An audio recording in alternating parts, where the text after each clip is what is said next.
Let's do some health stories now, and we'll be getting more from Francis Susu in our subsequent bulletin, and how this whole thing have come to him and how he hopes to get back to work.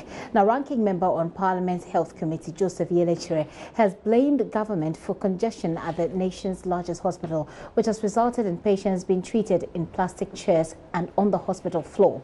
The minority spokesperson on health said if government had constituted a board for the hospital, they could have outlined measures to prevent the worrying situation at the hospital now. His comment comes on the heel of the overwhelming condition at the surgical and emergency block at the Korle-Bu Hospital.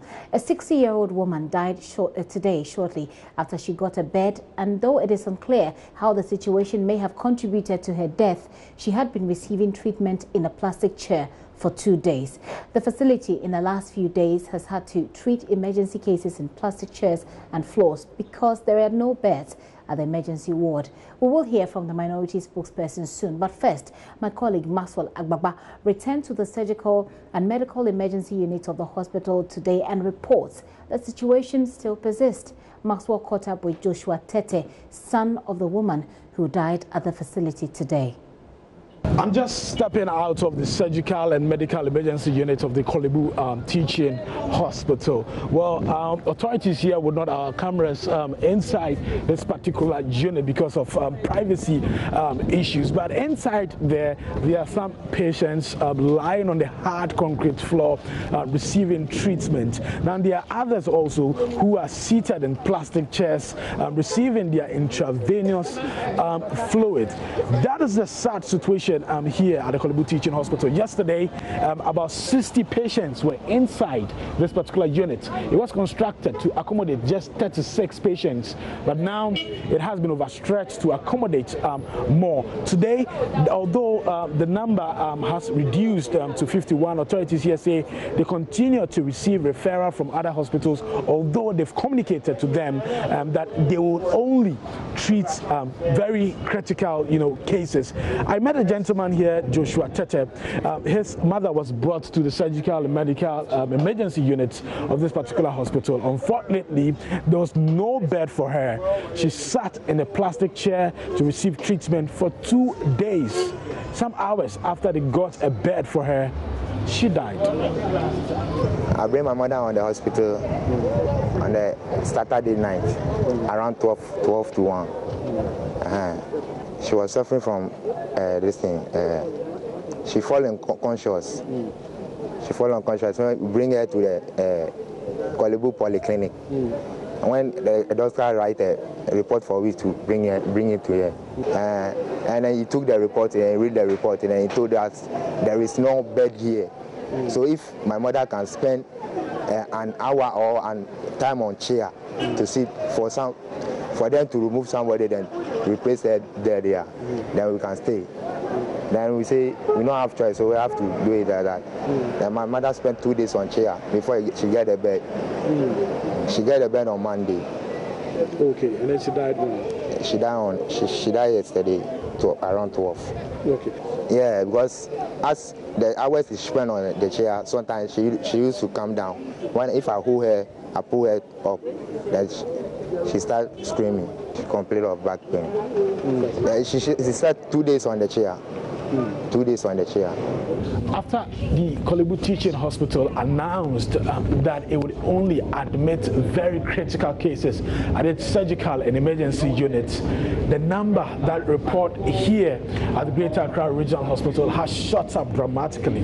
I'm here to meet an emergency physician here at this facility, Dr. Yiman Olahiamble. I want to understand what mechanisms they have put in place to control the numbers that are likely to troop in here because of the situation at the Korle-Bu Teaching Hospital. Yes, yesterday we heard that Korle-Bu is crowded and patients are seen outside the emergency departments. Eventually it's going to have ripple effects on the Greater Accra Regional Hospital because that is the foremost referral hospital in the country. It's a teaching hospital as well.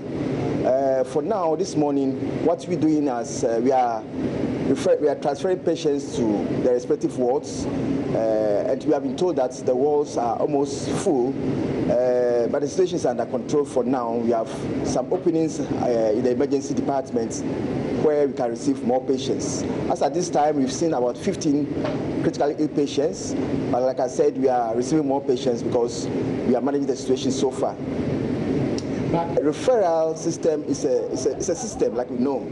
Once one major referring facility like Korle-Bu Teaching Hospital is full to capacity, it's going to have ripple effects on all the major medical institutions in Greater Accra region, especially Regional Hospital, which is a referral hospital.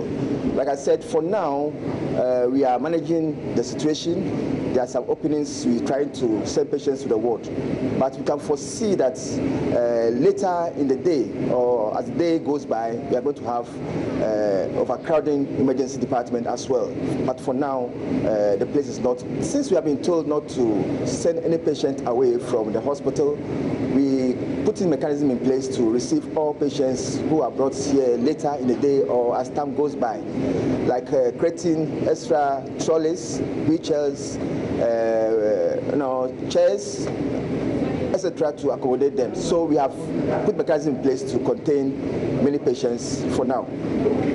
So my name is Sarah Dankwa. I'm the triage focal person at Rage Hospital, and what we do at the triage is that every single patient that walks in through the triage is seen, vital signs are checked, every other leading question is asked, and then we designate them appropriately to the quarters.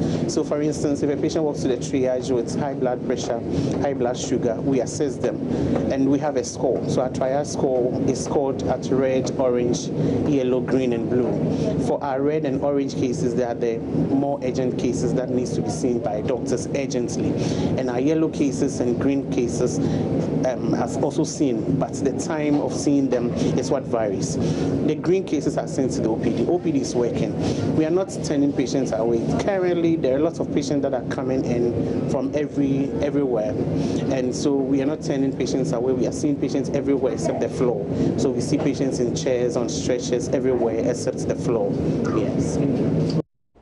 Health officials explaining to Maxwell Agbagba what they're doing about that overwhelming situation. Why don't we hear from the ranking member of Parliament's Health Committee, Joseph Yele Chure, who is pushing for government to be proactive about the situation.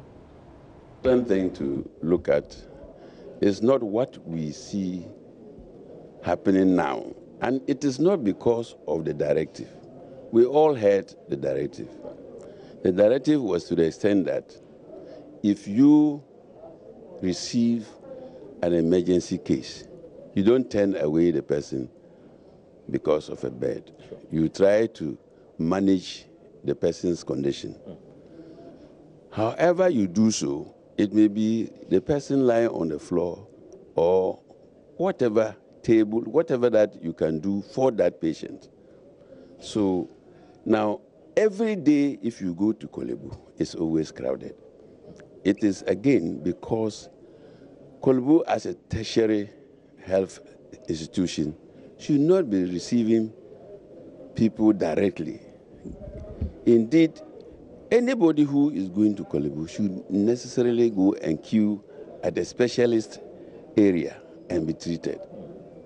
But if it is an emergency, the emergency idea is that it's unforeseen. But those who go there on routine basis, of course, there is a procedure. The beds are not enough. And that is why all of us are urging government to produce and provide more beds for the hospitals. Directives and what you hear individuals complain about being asked to procure plastic chairs. Of course, if somebody is standing in a queue for long and needs to rest or sit down, he must do so. Whoever gave those directives, that is purely a management issue.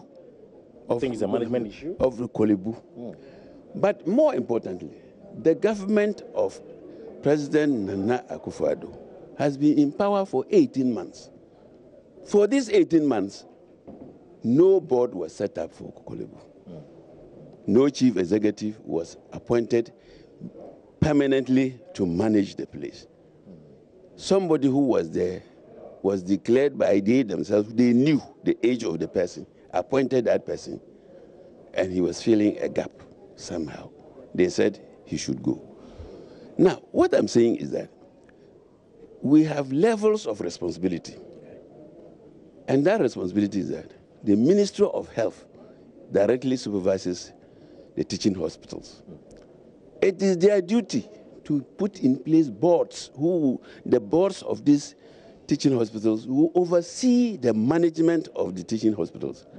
But many times people are calling members of parliament, what are you doing about it? I have asked the question when these boards will be put in place. Since last year, nothing has been done. So I think that it is the incompetence of government not putting in place management boards, boards and managements in these institutions, that individual heads of departments are left on their own. If you don't have a proper management put in place, if you have not got a board overseeing a huge, complex institution like Korle-Bu, what do you expect? Minority spokesperson on health, Joseph Yele there, blaming governments and calling it incompetent for this matter. Now, Health Minister Korle-Bu Menu is saying that he is worried about the increasing pressure being put on the country's first referral hospital. He does not understand why patients with minor ailments such as stomach upset and headaches will even visit the Korle-Bu Teaching Hospital as their first point of call. Let's hear him. This no-bed syndrome, we set up a committee. They are just about completing their work. Korle-Bu has submitted input. Ghana Health Service has submitted input. LECMA, they are meeting the CEOs. The committee will soon complete its work. The only good news I want to tell you now, and cut this interview short, is the fact that next week, latest by Friday next week, we will actually commission the expanded new A&E center in Korle-Bu. We are at the stage where we are quickly trying to procure some new beds to put into Korle-Bu. But the problem, we will insist, and the technical people are telling me, it's not just the quantity of beds that we have in our facilities, but some aspect of bed management issue, and we are addressing that. I want us to wait until the committee comes up with the plethora of recommendations that will begin to solve some of the numerous challenges that we have within the health sector, from disciplinary issues to the type of no-bed syndrome matters, and a lot of things. So you give me a little of space. Next week, when we commission that place, things will be quite good for us. Yeah, so the doctor should not turn away. I said, then very non-critical condition. I'm appealing to us, ourselves, that don't let us take those type of cases to them. But in case they will not take you there. What should the doctor do? They will not turn you away. They have instructions not to turn emergencies away. But they will look at it. You know what they call triaging? When you go into an emergency, they check you and try to see how critical your condition is. So some are flagged red, some are flagged yellow, some are flagged green. If you are not in the red zone, they don't attend to you as an emergency. So you sit there and let them finish with the red ones first. So if you know you are not going to be in the red, right? Why do you go there and put a green there? Then you sit there for 3 hours. Then we have congestion in the A&E. So our conduct too is another problem. But we're going to do public education on some of these things, because it's not only resources that can take away some part of the burden. You see, strategy is another count. I mentioned about 7 satellite polyclinics that were supposed to take off some of the pressure from Korle-Bu. But some of us are refusing even to go there. At the slight thing, we are in Korle-Bu. So we are working on that. And I believe within the next 1 week or 2, we'll come up with certain things that will show to the Ghanaian population that we are working to try to bring down these type of challenges we have. In the next week or 2, he says, that is the Minister for Health, Korle-Bu Menu.